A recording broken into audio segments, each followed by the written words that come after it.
So far, we've only been dealing with major chords, C, F and G.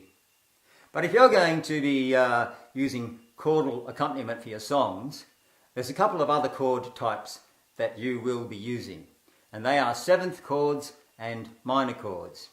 Now, from your study of chord theory on the internet, or perhaps with the chord wheel, you should already know that how those chords are constructed. But we'll go through them anyway. So the C seventh chord first. Now I've been playing the C chord in the first inversion, so that's E, G and C over here on the right hand side. Now the seventh note of the C scale, 1, 2, 3, 4, 5, 6, 7, is B. But you will know that for a seventh chord you have to flatten that seventh note so it comes over to the B flat there. So for our C seventh chord we play E, G, C and the B flat. And it's quite easy to change from the C to the C seventh. You merely have to lift your finger on and off that B flat button over there.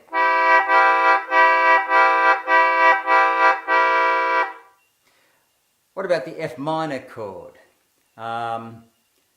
We've been playing F over here in a little triangle. So it's F, A, C, 1, 3, 5.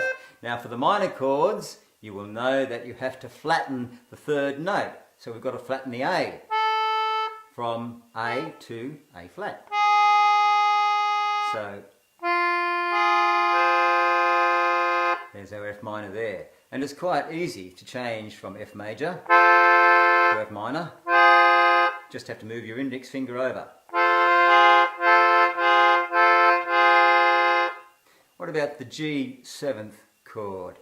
I've been playing the G chord in the first inversion with the B down here being played by my ring finger and the D played with my index finger, and over here the G with my index finger over there. Now, because I'm using my ring and index finger here, I've got my middle finger free to roam around. So it can play the G down there and do a full 1, 3, 5 G chord down there. But because we've got the G over here, we can lift him off and put him on the F chord, on the F note there. The F note being the seventh flattened, because the F sharp, of course, is the seventh note of the G scale. We've got to flatten it, comes back to a G natural. So we can use these chords in our songs that we've been doing to make them a little more jazzy. Not much, but a little bit. So in the fifth bar, instead of playing a full bar of C, we can play two beats of C and then 2 beats of C7. And in the sixth bar, we can play 2 beats of F and then 2 beats of F minor. Just like that.